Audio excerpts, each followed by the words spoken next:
ബിസ്മില്ലാഹിർ റഹ്മാനിർ റഹീം. നബിയുനാ റസൂലുള്ളാഹി സ്വല്ലല്ലാഹു അലൈഹി വസല്ലമ തങ്ങൾ പറയുകയാണ്, ഇദാ ഹളറത്തിൽ ഇൻസാനൽ വഫാത്തു, ഒരു മനുഷ്യന് വഫാത്ത് ഹാളിറായാൽ, മനുഷ്യൻ മരിക്കാറായി കിടക്കുമ്പോ അങ്ങനെ മരിക്കാൻ പോവാ, മലക്കളൊക്കെ വന്നിരിക്കുകയാണ്. ഇദാ ഹളറത്തിൽ ഇൻസാനൽ വഫാത്തു, ഒരു മനുഷ്യന് വഫാത്ത് ഹാളിറായാൽ, സമയത്തിയാൽ, യുജ്മഉ ലഹു കുല്ലു ശൈഇൻ യംനഉഹു അനിൽ ഹഖ്, ദുനിയാവിൽ വെച്ച് അള്ളാഹുവിനെ വഴിപ്പെടാതെ കഴിഞ്ഞുകൂടിയ നിന്റെ നമസ്കാരം, നോമ്പ്, സക്കാത്ത്, ഖുർആനോദൽ, സദഖ, ദീനിന്റെ ഓരോ വഴികൾ, ഇതെല്ലാം അള്ളാഹു നിനക്ക് തുറന്നു വന്നിട്ട് അതെല്ലാം ദുനിയാവിന് ഭൗതികതയ്ക്ക് വേണ്ടി നീ മാറ്റിവെച്ചവനല്ലേ? ഇദാ ഹളറത്തിൽ ഇൻസാനു അൽ വഫാ, ഇദാ ഹളറത്തിൽ ഇൻസാന അൽ വഫാത്തു യുജ്മഉ ലഹു കുല്ലു ശൈഇൻ യംനഉഹു അനിൽ ഹഖ്, മരിക്കാൻ കിടക്കുന്ന സമയത്ത് അള്ളാഹുവിനെ ധിക്കരിച്ച് മരിച്ചു പോകുന്നവനാ അവൻ. മരിക്കാൻ കിടക്കുമ്പോ അവൻ ഏതെല്ലാം അള്ളാഹുവിന്റെ വിധിവിലക്കുകളെ തള്ളിപ്പറഞ്ഞുവോ, ഏതെല്ലാം നമസ്കാരങ്ങൾ ഒഴിവാക്കിയോ, ഏതെല്ലാം സദഖാത്തുകളും നന്മയായ പ്രവർത്തനങ്ങൾ ഒഴിവാക്കിയിട്ട് ദുനിയാവിന്റെ പിന്നാലെ ആരൊരാള് ജീവിച്ചു മരിക്കുന്നുവോ, യംനഉഹു അനിൽ ഹഖ്, ഹഖിൽ നിന്ന് തടഞ്ഞ സകലമാന വിഷയങ്ങളും അവന്റെ രണ്ട് കണ്ണിന്റെ മധ്യത്തിൽ കൊണ്ടുവച്ചു കൊടുക്കും അല്ലാഹു തആല. മരിക്കാറായി ഇങ്ങനെ കിടക്കാണ്. അപ്പൊ ബാങ്ക് വിളിക്കുന്ന സമയത്ത് ബൈക്ക് എടുത്തുകൊണ്ട് പോകുന്നു ചന്തയില്, അതല്ല എന്റെ മുന്നിൽ ഇങ്ങനെ വരുന്നത്. ബാങ്ക് വിളിക്കാൻ രാവിലെ സുബഹിക്ക് മുമ്പ് എഴുന്നേക്കുന്ന എക്സർസൈസ്, ഓടാൻ 6 കിലോമീറ്റർ ഓടാം. ജമാഅത്ത് നിസ്കാരം നടക്കുന്ന പള്ളിയിൽ, സലാമേ നിസ്കരിച്ചിട്ട് പോ, ഡോക്ടർ പറഞ്ഞ് നിൽക്കാൻ പാടില്ല, ഇപ്പൊ നിന്ന് പോയാൽ അറ്റാക്ക് വരും, അതുകൊണ്ട് ജമാഅത്ത് കളായാലും നിസ്കാരം കളായാലും കുഴപ്പമില്ല, പോകേണ്ടത് പോകട്ടെ. യന്ത്ര മനുഷ്യൻ പോകുന്ന പോലെ കൈ അങ്ങോട്ട് കാലിങ്ങോട്ട്. ഭാര്യ എങ്ങാണ് ഇക്ക ഒരു ഫോൺ വന്നെന്ന് പറഞ്ഞാൽ ഒറ്റ അടിയാണ്, മുഖവും പോയി എല്ലാം പോയി. ഇങ്ങനെ പോണ പോക്കെ രാവിലെ ഞാനില്ല, വാള് കഴിഞ്ഞിട്ട് രാത്രി വരുമ്പോ ഈ പൊന്നാനി സൈഡിൽ നിന്ന് ഇപ്പൊ പെണ്ണുങ്ങൾ ഇറങ്ങിയിരിക്കുകയാണ്. പടച്ച റബ്ബേ, തുണിയില്ല, മുണ്ടുമില്ല, ഒന്നുമില്ല. എന്നാ ഓട്ടം മനുഷ്യന്മാരെ ജീവിക്കാൻ വേണ്ടി 2 ദിവസം കൂടെ എന്തോരോട്ടോ. കാളച്ചന്തയിൽ കാളയെ തെളിച്ചുകൊണ്ട് പോകുന്ന പോലെ വണ്ടിയുടെ നടക്കുന്നു, ഹോൺ അടിച്ചാലും പല ആളും മാറില്ല. ഞാൻ ഒരു ദിവസം വിളിച്ചു പറഞ്ഞേ, 2 വർഷം കൂടെ കൂടുതൽ ജീവിക്കാനല്ലേ നിങ്ങൾ ഓടുന്നത്, ഇതിപ്പോ പെട്ടെന്ന് മരിക്കുന്ന രംഗം എൻ്റെ മുന്നിൽ, എനിക്ക് 2500 രൂപ കോടതി ഇപ്പോൾ അടച്ചാൽ മതി, പക്ഷെ നിങ്ങൾക്ക് ഒന്നും അടയ്ക്കാൻ കിട്ടൂല എന്ന് പറഞ്ഞു. നമ്മൾ ഉറക്കം ഒഴിച്ചിട്ട് രാത്രി വാദം കഴിഞ്ഞിട്ട് കാസർഗോഡ് നിന്ന് വണ്ടി വിട്ട് വരിക. റോഡ് നേരം വെളുക്കുമ്പോഴത്തേക്കും പൊന്നാനി, വെളിയങ്കോട് ആ ഭാഗങ്ങൾ മുഴുവൻ പെണ്ണുങ്ങളടക്കം റോഡ് നിന്നോ. എന്താ ഓട്ടം, എന്താ അതിൻ്റെ അർത്ഥം? എന്തിനായി ഓടുന്നത്? കുറച്ചുകൂടെ ജീവിക്കാനല്ലേ? അതല്ല അള്ള പറഞ്ഞ ആ വാക്ക്, ഖുൽ ഇന്നൽ മൗതല്ലദീ തഫിറൂന മിൻഹു ഫഇന്നഹു മുലാഖീകും. നബിയേ പറയണേ, ആരൊരാൾ ഏതൊരു മരണത്തിൽ നിന്ന് വിരണ്ടോടുന്നുവോ, പേടിച്ചോടുന്നുവോ, ഇനി കുറച്ചു നാളുകൂടെ ജീവിക്കാമെന്ന് ധരിച്ചു കൊണ്ടോടുന്നുവോ, പറയണേ നബിയേ, മരണം അവരെ കണ്ടുമുട്ടുക തന്നെ ചെയ്യും, പിടികൂടുക തന്നെ ചെയ്യുമെന്ന കാര്യം പറയണേ നബിയേ. പത്രത്തിൽ കാണാം, പ്രഭാത സവാരിക്കിടെ കുഴഞ്ഞു വീണു മരിച്ചു.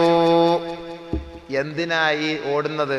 കുഴഞ്ഞു വീഴാതിരിക്കാനായി രാവിലെ ഓടുന്നത്. അമിതമായ കൊളസ്ട്രോൾ ഒഴിവാക്കാനാണല്ലോ ഈ ഓടുന്നത്, കുഴയാതിരിക്കാനാണല്ലോ ഈ ഓടുന്നത്. അപ്പൊ ഈ കട്ടി കൊളസ്ട്രോളൊക്കെ ഓടുമ്പോൾ കൂടുതൽ വേർക്കുമ്പോഴത്തേക്ക് എല്ലാം എന്താവും, ക്ലിയറായി, നോർമലായി, ബ്ലഡ് സർക്കുലേഷൻ ഉണ്ടാകും. അതിനാണ് ഈ ഓടുന്നത്. അപ്പൊ പത്രത്തിൽ കാണാം, പ്രഭാത സവാരിക്കിടെ കുഴഞ്ഞു വീണ് മരിച്ചു. നിന്റെ അജലെത്തിയ എൻ്റെ പൊന്നു മോനെ, നീ എത്ര ദിവസം ഓടിയിട്ടും കാര്യമില്ല, എത്ര ദിവസം ഓടാതിരുന്നിട്ടും കാര്യമില്ല. ലാ യുഅഖിറുല്ലാഹു നഫ്സൻ ഇദാ ജാഅ അജലുഹാ. അജലെത്തിക്കഴിഞ്ഞാൽ 1 മിനിറ്റ് പോലും ബന്ധിക്കൂല. ഇക്കാമത്തിന് ഉസ്താദ് വരുന്നവരെങ്കിലും ബന്ധിക്കുമെന്നെങ്കിലും പറയാം. കാരണം എന്താ അത് പറയാം? കാരണം 2 കാര്യത്തിന് മാത്രം കൃത്യനിഷ്ഠ നമ്മുടെ നാട്ടിൽ, ബാങ്ക് വിളിക്കാനും ഇക്കാമത്തിനും. ബാക്കി ഏതെങ്കിലും ഒരു കാര്യത്തിന് കൃത്യനിഷ്ഠ ഉണ്ടോ? 12:30 കല്യാണം എന്ന് വെച്ചാൽ എവിടെയെങ്കിലും 12:30 കല്യാണം നടന്ന ചരിത്രമുണ്ടോ? മുഹൂർത്തം 12:30. എവിടെയെങ്കിലും നടന്നിട്ടുണ്ടോ? ഇല്ല. മയ്യത്ത് അസർ കഴിഞ്ഞെടുക്കും. ആരുടെ മയ്യത്ത് എടുക്കുന്നത് അറിയത്തില്ല. അസർ കഴിഞ്ഞ് മയ്യത്തെടുക്കും. മരിച്ചാലും മരിച്ചില്ലല്ലോ അസർ കഴിഞ്ഞ് മയ്യത്തെടുക്കും. വേണമെന്നുണ്ടെങ്കിൽ പറഞ്ഞേരെ, പറയേണ്ടതല്ല. ബാങ്ക് ഇഖാമത്തും അല്ലാതെ ഒരു കാര്യവും കൃത്യസമയം നടന്നിട്ടില്ല. അപ്പോ ഒരാള് മരിക്കാൻ അല്ലാണ്ട് തീരുമാനമെത്തിയാൽ അതിന്റെ സമയം ഒരല്പം പോലും പിന്തിക്കയില്ല, മുന്തിക്കയില്ല. ആ സമയത്ത് അള്ളാഹ് പിടിച്ചിരിക്കും. ആണ് അതിന്റെ തർത്തീബ്. അങ്ങനെയാണ് അള്ളാഹ് അങ്ങനെ വെച്ചിരിക്കേണ്ടത്.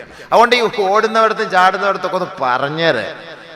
സുബൈക്കരിച്ചിരിച്ചിട്ട് നടക്കുന്നത് നല്ലത് തന്നെ, അത് കുഴപ്പമില്ല. ഇച്ചിരി നടക്കുന്നത് നല്ലത് തന്നെയാണ്. പക്ഷെ മനുഷ്യന്മാർ ഈ സുബൈക്ക് മുമ്പേ ഇറങ്ങിയുള്ള ഓട്ടം എന്താ കയ്യും കാലും ഒക്കെ ഇപ്പൊ പൊക്കാൻ തുടങ്ങിയെന്ന്. എന്തൊരു പെണ്ണുങ്ങൾ കൃത്യമായിട്ട് വീട്ടിൽ ഉള്ള ജോലി റാഹത്തായിട്ട് എടുത്ത് ഭർത്താവിനെ സേവിച്ചുകൊണ്ടിരുന്നാല് അവക്കൊരു അസുഖം ഉണ്ടാവൂല. ഇതിപ്പോ ജോലി കുറഞ്ഞു പോയി, സീരിയൽ കൂടുതൽ കാണാൻ തുടങ്ങി, തീറ്റി കൊണ്ട് റാഹത്തായിട്ടുള്ള തീറ്റി. ഇപ്പോ പയറരിഞ്ഞാലും വെണ്ടക്ക അരിഞ്ഞാലും കാലും വന്ന് നീട്ടിയിരുന്ന് ടിവിയുടെ മുന്നിൽ ഓണാക്കി വെച്ചിട്ട് മടിയിൽ വെച്ചിട്ട് ഇങ്ങനെ അരിയലാണ് സംഭവം. പണ്ട് യൂസുഫിനെ കണ്ടിട്ട് അരിഞ്ഞതുപോലെ വിരലെല്ലാം കൂടെ പോകുന്നത് പോലും അറിയുന്നില്ല സംഭവം. ആ കോലത്തിലാണ് ഇന്നത്തെ അരിയൊക്കെ. ഇത് കണ്ടിട്ട് അങ്ങോട്ട് നോക്കിക്കൊണ്ടാണല്ലോ നിസ്കരിക്കുന്ന എപ്പോഴാ മുസല്ലായും തസ്ബീഹും കൊണ്ട് അടുത്ത് വെച്ചിട്ടാണ് നിസ്കരിക്കുന്നത്.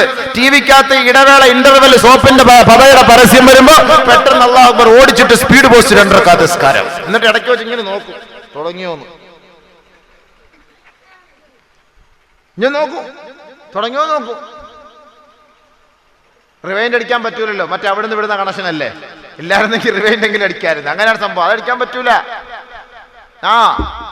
ബഹുമാനമുള്ള സഹോദരങ്ങൾ, അങ്ങനെ അപ്പൊ അള്ളാഹ്ക്ക് വേണ്ടിയല്ല നമ്മുടെ ജീവിതമൊന്നും ഇവിടെ. അള്ളാഹ്ക്ക് വിടുന്ന നിസ്കാരം എന്നൊക്കെ പറയുന്ന എന്തൊക്കെയോ ഒരു ചെറിയ ഒരു ചടങ്ങ്, അതിനുവേണ്ടി നിസ്കരിക്കുന്നു. വല്ലാഹി സത്യം, അത് നിങ്ങൾക്ക് വേസ്റ്റ്. അതാണ് ഖുർആൻ നബി നമ്മൾ പറഞ്ഞത്.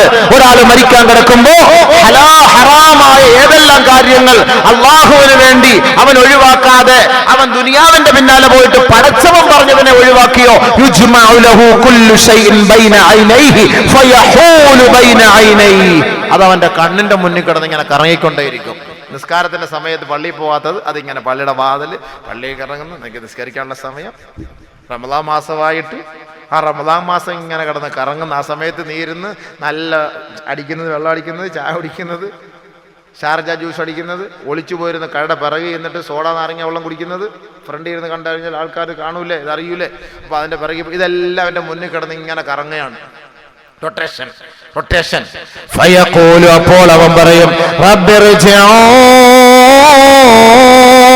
ഒന്ന് മടക്കണേ അല്ലാ, ഒന്ന് മടക്കണേ അല്ലാ, ഒരൽപ്പം കൂടെ സമയം നൽകണേ അല്ലാ. ആ സമയത്ത് പറയും മനുഷ്യൻ. വീണ്ടും നബിയിനാ റസൂലുള്ളാഹി തങ്ങൾ പറയുകയാണ്, ഇദായനൽ മുഅ്മിനു വൽ മലായിക, മരിക്കാൻ കിടക്കുന്ന മുഅ്മിനായ സഹോദരൻ മലക്കുകളെ കാണുമ്പോ ഖാലു, ആ മലക്കുകൾ ചോദിക്കുമത്രേ, മുഅ്മിനീങ്ങളോട് ചോദിക്കുകയാണ്, അനർജിഉക ഇലാ ദാരിദ് ദുനിയാ, നിങ്ങളെ ഞാൻ ദുനിയാവിലേക്ക് മടക്കട്ടെയോ എന്ന് വിശ്വാസികളോട് മലക്കുകൾ ചോദിക്കുകയാ. ഉടനെ മലക്കുകളോട് വിശ്വാസികൾ പറയുകയാണ്, ഫയഖൂലു ഇലാ ദാരിൽ ഹുമൂമി വൽ അഹ്സാൻ, വീണ്ടും നാശത്തിന്റെ നാട്ടിലേക്ക് ഞങ്ങളെ മടക്കിക്കൊണ്ടു പോവുകയാണോ, നാശത്തിന്റെ വീട്ടിലേക്ക് ഞങ്ങളെ മടക്കിക്കൊണ്ടു പോവുകയാണോ? ബൽ, വേണ്ട, ഖുദൂമൻ ഇലല്ലാഹ്, അല്ലാഹുവിലേക്ക് വേഗത്തിൽ ഞങ്ങളെ കൊണ്ടുപോകണേ. വേണ്ട, ഞങ്ങൾക്കിനി വീടൊന്നും വേണ്ട, ഞങ്ങൾക്ക് എങ്ങനെയെങ്കിലും ഞങ്ങളുടെ വീട്ടിൽ പോയാൽ അള്ളാന്റെ വീട് അങ്ങോട്ട് കൊണ്ടുപോകും. ബൽ ഖുദൂമൻ ഇലല്ലാഹ്. ഇദായനൽ കാഫിർ വൽ മലായിക, മാലാകമാർ അല്ലാഹുവിന്റെ ധിക്കാരികളെ റൂഹ് പിടിക്കാൻ വേണ്ടി വരുമ്പോ ഖാലു, ആ മലക്കുകൾ ചോദിക്കുമത്രേ, അനർജിഉക ഇലാ ദാരിദ് ദുനിയാ, ദുനിയാവിലേക്ക് നിങ്ങളെ നാം മടക്കട്ടെയോ? അവര് പറയും, അഖിറൂനി റബ്ബിർജിഊ, ഒന്ന് മടക്കണേ എന്നവര് പറയുമെങ്കിൽ, കല്ലാ ഇന്നഹാ കലിമത്തുൻ വഖായിലുഹാ, അത് സാധ്യമല്ല. അപ്പൊ ഞാൻ നേരത്തെ പറഞ്ഞ ഹദീസിലേക്ക് പോകാം. അങ്ങനെ വിശ്വാസിയുടെ റൂഹിനെ പിടിക്കപ്പെട്ട് കഴിയുമ്പോ ആ വിശ്വാസിയുടെ റൂഹുമായിട്ട് മലക്കുകൾ വാനലോകത്തേക്ക് ഉയരുമ്പോ ആകാശലോകത്തിലേക്ക് പറന്നു പോകുമ്പോ വഴിയോരങ്ങളിൽ നിന്നുകൊണ്ട് മലക്കുകൾ പറയുകയാണ്, റവ്വിഹൂ അഖാകും ഫഇന്നഹു കാന മിൻ ഗമ്മിദ് ദുനിയാ. നിങ്ങളുടെ സഹോദരന്റെ ആത്മാവിനെ നിങ്ങൾ ആനന്ദിപ്പിക്കണമേ, ആനന്ദിപ്പിക്കണമേ, ആനന്ദിപ്പിക്കണമേ. ഫഇന്നഹു കാന മിൻ ഗമ്മിദ് ദുനിയാ. ദുനിയാവിൽ വല്ലാതെ വിഷമിച്ച് കഴിഞ്ഞവനാണ്, കഴിഞ്ഞവനാ. വിശ്വാസിയുടെ റൂഹിനെ പിടിച്ച് ആകാശത്തേക്ക് കൊണ്ടുപോകുമ്പോൾ ആ ആകാശ ലോകത്ത് നിൽക്കുന്നവരെല്ലാം പറയും, റവ്വിഹു റവ്വിഹു റവ്വിഹു, അയാളെ സന്തോഷിപ്പിക്കുക, അയാളെ സന്തോഷിപ്പിക്കുക. ദുനിയാവിൽ അള്ളാഹ്ക്ക് വേണ്ടി എത്ര എത്ര കാര്യങ്ങൾ മാറ്റിവെച്ചവരാണ്, അയാൾ അള്ളാഹ് സന്തോഷിപ്പിക്കും, സന്തോഷിപ്പിക്കും. അങ്ങനെ കൊണ്ടുപോയി ഇല്ലിയൂനിൽ ആ റൂഹെത്തും, അവിടെ കൊണ്ട് ശേഖരിച്ചു. ഇല്ലിയൂനിൽ എത്തുമ്പോ എന്താ സംഭവിക്കുക? നേരത്തെ മരിച്ചുപോയ സാലിഹീങ്ങളുടെ ആത്മാക്കളെ അവിടെ കാണും. നമ്മുടെ ഉപ്പുപ്പാമാരൊക്കെ സാലിഹ്യങ്ങളായിട്ട് മരിച്ചു പോയിട്ടുണ്ടെങ്കിൽ അവരൊക്കെ അവിടെ ഇങ്ങനെ ഹൂറിലിങ്ങളുടെ താടിയും പിടിച്ച് കുലുക്കിക്കൊണ്ടിരിക്കുന്നതാണ്. അവിടെ ഇങ്ങനെ നിൽക്കും, ഇങ്ങനെ ഉപ്പുപ്പാമാര്. അപ്പൊ ഇയാൾ ഇന്നിപ്പോ മരിച്ചുപോയ ആള് നേരെ അങ്ങോട്ട് പോകും, ഇങ്ങോട്ട് ഇങ്ങനെ കാണും. അല്ലോ നമ്മുടെ ഉപ്പുപ്പായ എന്തൊരു സുഖങ്ങൾ തന്നെ. വയസ്അലൂനഹു, വിവരങ്ങൾ ചോദിക്കും. കൈഫ ഫുഅല ഫുലാൻ, നേരത്തെ മരിച്ചുപോയവർ ഇന്ന് മരിച്ചു വന്ന വ്യക്തിയോട് ചോദിക്കും, കൈഫ ഫുഅല ഫുലാൻ. നമ്മുടെ ഔക്കറാക്കയുടെ കാര്യം എന്തായി, എന്തരായി ഔക്കറാക്ക? വമാത, അയാൾ മരിച്ചല്ലോ. വമാജഅക, ഇവിടെ വന്നിട്ടില്ല അയാള്. മനസ്സിലാക്കണം, ഞാൻ മരിക്കുന്നതിന് 5 വർഷം മുമ്പ് അയാൾ മരിച്ചു, അയാളിവിടെ വന്നിട്ടില്ലേ? ഇല്ല എന്ന് പറഞ്ഞതിന്റെ അർത്ഥം എന്താ? ذهب به إلى أمه الهاوية. സത്യവിശ്വാസികൾ അവരുടെ ആത്മാക്കളുമായി സംബന്ധിക്കാനും സംസാരിക്കാനും അവരുടെ ആത്മാക്കളുമായി ചർച്ച ചെയ്യാനും അല്ലാഹു അവസരം നൽകുമെന്ന് ഹബീബുനാ റസൂലുള്ളാഹി തങ്ങൾ പറഞ്ഞിട്ടുണ്ട്. പക്ഷെ ഏതൊരു ആത്മാവുമായി ബന്ധപ്പെടാൻ സാധിച്ചില്ലയോ, മുൻഗാമികളിൽ മരണപ്പെട്ടു പോയവരിൽ തന്റെ ആത്മാവുമായി അല്ലിയൂനിൽ അവരുടെ ആത്മാവിനെ കാണാൻ കഴിഞ്ഞില്ലയോ, അവരുടെ ആത്മാവ് പിന്നെ എങ്ങോട്ട് പോയതെന്നറിയുമോ? ذهب به إلى أمه الهاوية. ഹാവിയ എന്ന നരകത്തിലാണ് അവരുടെ ആത്മാക്കളുള്ളത്.